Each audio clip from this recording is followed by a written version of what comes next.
सफाई कामगारांची नियमित नियुक्तीपत्राची मागणीसाठी पाटोदा नगरपंचायतीला कामगारांनी कुलूप ठोकलंय। पाटोदा नगरपंचायत हद्दीमध्ये गेल्या अनेक वर्षांपासून सफाई कामगार म्हणून कार्यरत असलेल्या महिला आणि पुरुष कर्मचाऱ्यांना अद्यापही शासन निर्णय 2016 नुसार नियमित नियुक्तीपत्र मिळालेलं नाही। या गंभीर प्रश्नाकडे प्रशासन दुर्लक्ष करत असल्याचा आरोप कामगारांनी केलाय। या कारणामुळे बुधवार दिनांक 1 ऑक्टोबर 2015 रोजी सकाळपासून नगरपंचायतीच्या मुख्य प्रवेशद्वाराला कुलूप ठोकून सफाई कामगारांनी कामबंद आंदोलन छेडलंय। नियुक्तीपत्र मिळावं, सेवेत स्थैर्य मिळावं यासाठी कामगारांनी जोरदार घोषणाबाजी केली। आंदोलनाला सामाजिक कार्यकर्ते बाळासाहेब जावळे यांनी पाठिंबा दर्शवलाय। यावेळी त्यांनी सांगितलं की सफाई कामगार हे शहराच्या स्वच्छतेचं खरं शिल्पकार आहेत। त्यांना शासन निर्णयाप्रमाणे योग्य न्याय मिळालाच पाहिजे।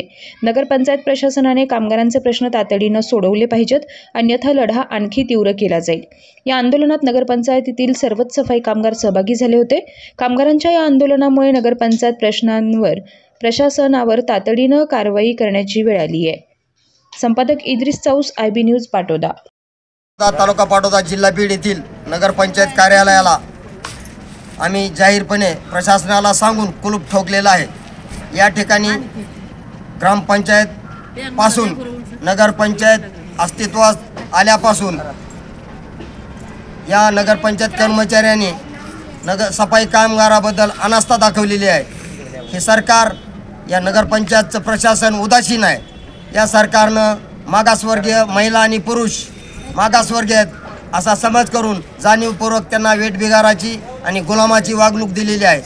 त्यांना कायमस्वरूपी नेमणूक करून सफाई कामगाराला शासन नियमाप्रमाणे पगार मिळाला पाहिजे, ही प्रमुख मागणी वारंवार आम्ही जिल्हाधिकारी, माननीय ग्रामविकास मंत्री यांना निवेदन देऊन केलेले आहे। या ठिकाणी मुख्य कार्यकारी अधिकारी यांना आम्ही सांगून सुद्धा आज ते या ठिकाणी जाणीवपूर्वक गैरहजर राहिलेले आहेत। सकाळपासून या महिला या ठिकाणी उपासतापाशी बसलेल्या आहेत, त्यांच्या न्याय हक्कासाठी ते या ठिकाणी बसलेले आहेत। शासनानं या सफाई कामगाराचा सहानुभूतीपूर्वक विचार करून त्यांना शासन नियुक्ती करावी, सफाई कामगार म्हणून नियुक्ती द्यावी आणि शासन नियमाप्रमाणे पगार त्यांना देण्यात यावा। यापेक्षाही प्रखर आणि तीव्र आंदोलन या ठिकाणी जिल्हाधिकाऱ्यालयावर आम्ही मोर्चे निदर्शन करून करणार आहेत। जोपर्यंत आम्हाला आमची ही न्याय मागणी सरकार मान्य करीत नाही तोपर्यंत हा लढा आमचा तीव्र राहणार।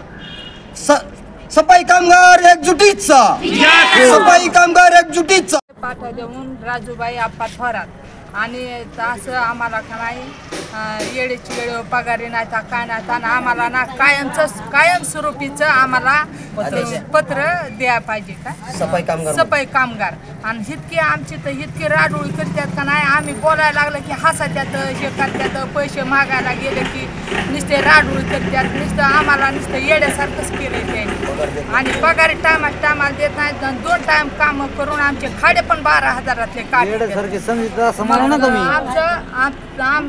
लोकांचे याजाने पैसे घेतलेले ते सुद्धा देत नाहीत आम्हाला। याजावाला आमच्या दारात येतोय, याजावाला दारात येतोय आणि